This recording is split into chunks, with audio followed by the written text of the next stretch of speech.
साथियों, बाइबल कहती है कैरी ईच अदर्स बर्डन। ख्रिस्टनियाव अनज्लायग्रा आंनि भिडिअखौ नायगिरिफोर गिबिसिनथारावनो सोरगोआव थानाय आफा इसोरखौ आङो बे समाव हाजासे हामबाय होनदों। बेजों लोगोसे दायो जायफ्रानाखि आंनि बे भिडिअखौ नायगासिनो दङ नायगिरि बयखौबो प्रभु जिशु ख्रिस्टनि मुङै दिनैनि बे मोनसे गोदान भिडिअआव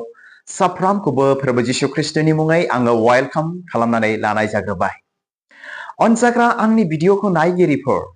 बा आंनि जेसेबांनाखि साबस्क्राइबार्सफोर दङ बा भिउवार्सफोर दङ नायगिरिफोर दङ नोंथांमोन बयजों लोगोसे बे भिडिअनि गेजेरजों नोंथांमोनजों मोजां गाज्रि खोथा शेयार खालामनो बा रायज्लायनो थाखाय दिनैनि बे भिडिअखौ आङो लानानै फैबाय। थ' बेनिखायनो आसा खालामदों नोंथांमोना आंनि बे भिडिअखौ जोबजासे नायलांगोन। थ' अनजाग्रा आंनि भिडिअखौ नायगिरिफोर जोंहाथ' 25 डिसेम्बरा दिनै जोबनानै थांबाय आरो बे 25 डिसेम्बरखौ लोब्बा लाखिनानैनो दिनैनि बे जोंनि जायगायाव ना न'खर न'खर गिदिंनाय जानाय लोंनाय ओमफ्राय रंजानाय ना गौरब प्रशंसाय प्रभु जिशु ख्रिस्टनि मुङै जों दिनै खालामगासिनो दङ। दिनै बे खालामफुबाय थानायावनो अनजाग्रा आंनि भिडिअखौ नायगिरिफोर सोरबा सोरबा गोबांथार जेंना जेंसियाव गोग्लैदों जानांगौ, सोरबा सोरबा गोबांथार दुखुआव गोग्लैदों जानो नांगौ आरो सोरबा सोरबा गोबांथार ना बेमार आजार जानानै लोमजानानै ना बायदि रोखोम समस्यानि गेजेरजों जानो हागौ देग्लायनि 2024 नि बर'दिनखौ मोजाङै सोरबा सोरबा मोनफुङाखै बा फालिनो मोनाखै जानो हागौ। थ' बेखौनो नोंथांमोनजों आङो दिनै शेयार खालामनो सानदों। नोंथांमोना बेबायदि समस्या बेबायदि घटनाखौ लानानै दुखु जानांगौनि खोथा गैया जे प्रभु जिशु ख्रिस्टआ बेखौ बेबादिखौ दुखु मोना। नोंथांमोना साननो हागौ देग्लायनि बर'दिनखौ आङो मोजाङै खुंनो मोनाखै जानो हागौ इसोरा आंखौ दुखु मोनबाय ना न' बेबायदि नङा। अनजाग्राफोर नोंथांमोना बेफोरनि सायाव जेबो साननो नाङा आरो जायफ्रा दुखुआव दङ ना जेसेबांनाखि आंनि भिउवार्स बा साबस्क्राइबार्सफोर दुखुआव दङ समस्यायाव दङ नोंथांमोना बे दुखु निदान समस्याफोरनि सायाव ना गासैखौबो बे समस्याफोरखौ प्रभु जिशु ख्रिस्टनियाव दोनदो, बेनियाव गथायदो आरो बेनियावनो गासै समस्याखौ गारनानै होदो। मानोना बे इसोरानो जोंनि गासै समस्याखौ नोंथांमोननि गासै समस्याखौ बे इसोरानो बोस्रांनानै होगोन समजों लोगोसे आरो बे इसोरनाव जोङो आर'ज खालामदो बिदो। अनजाग्रा आंनि भिडिअखौ नायगिरिफोर आरो जायफ्रा दिनै देहा मोजाङैनो दङ बर'दिनफोरखौ मोजाङै खुंनो हादों ना मा होनो मोजाङै सेलेब्रेसन खालामनो हादों बिथांमोना इसोरखौ हामबाय होनदो। माबादि हामबाय होननो नांगोन? फोरबु नों आंनो मोजां देहा होबाय ना जोंनो मोजांथार थाखा फैसा होबाय देग्लायनि बर'दिनखौ खुंनो थाखाय रंजानो थाखाय नोंनियाव, बेनिखायनो नोंखौ हामबाय होनो। बेबायदि हामबाय बा थेंक्स दिनै जोङो मोजां देहा मोननायफ्रा इसोरखौ बेबायदि जोङो हामबाय होननो नांगोन आरोखि। अनजाग्रा आंनि भिडिअखौ नायगिरिफोर आरो बेजों लोगोसे नोंथांमोनजों बे बाथ्राखौ मोनसे आङो शेयार खालामनो आङो सानबावदों। दिनै जोङो निउसाव दिनै नुनो मोनदों नोंथांमोना मिथिगौ ना सासे जुम मेथड डेलिभारि बय that means खामानि मावग्राया जायगाखौ आङो बावबाय थ' आङो भाइराल जानायखौ नुगासिनो दङ। बिथाङा बर'दिननि मुङाव मैयानि समावहाय मा सान्ता क्लजनि गस्ला गाननानै बिथाङा जुम मेथड मावग्रा बिथाङा that means डिलिभारि मेना बा बया माने डिलिभारि खालामनो थाखाय गावनि मालखौ लानानै थांदोंमोन आरोखि ना गावनि जिनिसफोरखौहाय अर्डारफोरखौ मा गावनियाव अर्डार हरदों बा गाव मा डिलिभारि खालामनो नागिरदों बेयाव दिनै थांदोंमोन आरोखि सान्ता क्लजनि गस्ला गाननानै। थ' बिथांखौ लामा गेजेराव मिथिबायना ख्रिस्ट' सिबियारिफोरनि हेंथा बा ख्रिस्टियानफोरनि हेंथा ख्रिस्टियानफोरखौ नायनो हायै जिशु ख्रिस्टखौ खुलुमग्राफोरखौ नायनो हायै बिथांमोनहा मा खालामदों मिथिगौ ना बिथांखौ थारथा होनानै रायनानै धमखिनानै लामा ससेयाव मा खालामदों बिथांखौहाय सान्ता क्लजनि जे ड्रेस बिथाङा गानदोंमोन बिथांनि ड्रेसखौ खुहोदों लामायाव खुहोनानै माने बेगाव सोनानै लानो नांदों आरोखि। बिथाङा दिनै बेफोरबादिबो लाजि फोनांनायखौ दिनै नुनो मोनदों। अनजाग्रा आंनि भिडिअखौ नायगिरिफोर आरो दिनै बेल' नङा बियो दिनै माने जोंनि भारतनि संबिधानाव थानाय आर्टिकेल 25 निफ्राय 28 सिम फरायब्ला दिनै जोङो मोननो हायो ना बे आर्टिकेलनि बे संबिधानाव लिरजानायनि बिथांमोना बिराद गिदिर हेंथा मावबाय आरो बिथांमोनखौ बे संबिधाननि मथेब्ला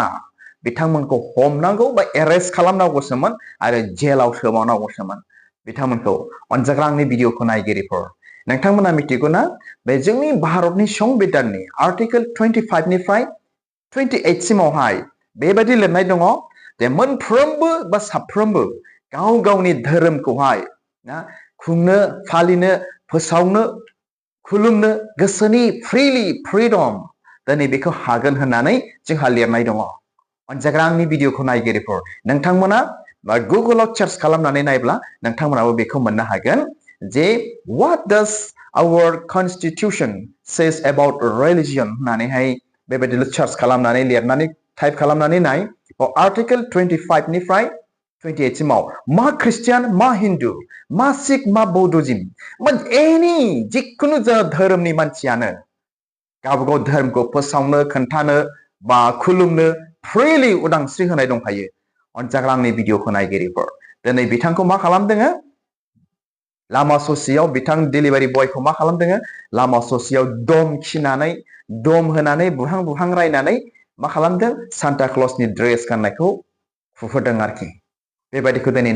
मोनदों आरोखि इनायनो दुखुनांथाव जोंनि बे देशाव अनजाग्रा आंनि भिडिअखौ नायगिरिफोर दिनै बेफोरबायदि खामानिखौ आरोखि ना ख्रिस्टियान मेजरिटी जायगाफ्रावबो दिनै मावनो हायो गोबांथार दिनै ख्रिस्टियान नङै बेफोरबायदि ना गावबागाव माबाखौ मागिग्राफोर बा माबा मोनसे ड्रेस गाननानै थांग्राफोर बिराद फैयो दिनै खालामा मानो जोंनि फोरबो जिसु ख्रिस्ट दिनै बेखौ फोरोङाखै मिथिबायना बेफोरबायदिखौ फोरोङाखै आरो बेराफारसे अनजाग्रा आंनि भिडिअखौ नायगिरिफोर जोंनि हादरनि मानगोनां गाहाय मन्त्रि माने नरेन्द्र मदिया जोंहा बिराद मोजां देग्लायनि बे ख्रिस्टमासावहाय दिनै मेसेज होदों मिथिबायना ओरैबायदि मेसेज होदों माने नोंथांमोना जानो हागौ बे मेसेजखौ दिनै नुखांबाय नोंथांमोना आङो क्लिप्सआव एसे होनोसै नोंथांमोना नायलांबानो जाबाय Friends, the teachings of Lord Christ celebrate love, harmony, and brotherhood. It is important that we all work to make this spirit stronger. साथियों, बाइबल कहती है कैरी ईच अदर्स बर्डन्स यानी हम एक दूसरे की चिंता करें एक दूसरे के कल्याण की भावना रखें इसी सोच के साथ हमारे संस्थान और संगठन समाज सेवा में एक बहुत बड़ी भूमिका निभाते हैं साथियों जीसस क्राइस्ट ने दुनिया को करुणा और निस्वार्थ सेवा का रास्ता दिखाया है हम क्रिसमस को सेलिब्रेट करते हैं और जीसस को याद करते हैं ताकि हम इन मूल्यों को अपने जीवन में उतार सकें अपने कर्तव्यों को हमेशा प्राथमिकता दें मैं मानता हूं ये हमारी व्यक्तिगत जिम्मेदारी भी है सामाजिक दायित्व भी है और एज अ नेशन भी हमारी ड्यूटी है आज देश इसी भावना को सबका साथ सबका विकास और सबका प्रयास के संकल्प के रूप में आगे बढ़ा रहा है ओरैबायदि मेसेज होदों बिथाङा आरोखि ना दायो जोङो खोनानो मोनबाय माने गावजों गाव अनज्लायनो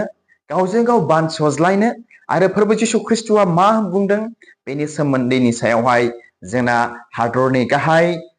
मानगोनां बिथां नरेन्द्र मदियाबो बिराद मोजां मेसेज बा शेयार खालामदों ख्रिस्टियान साफ्रोमजों लोगोसे बा जोंनि भारताव थानाय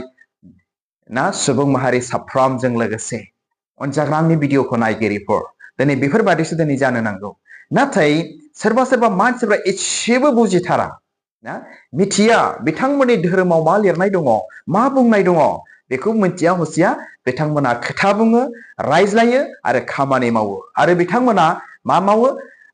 जोंनि भारतनि संबिधाननि हेंथा खामानि मावो आरो बिदियावनो माब्लाबा जेलबो दिनै जानो गोनां जायो एक मानसिफ्रा मिथिबायना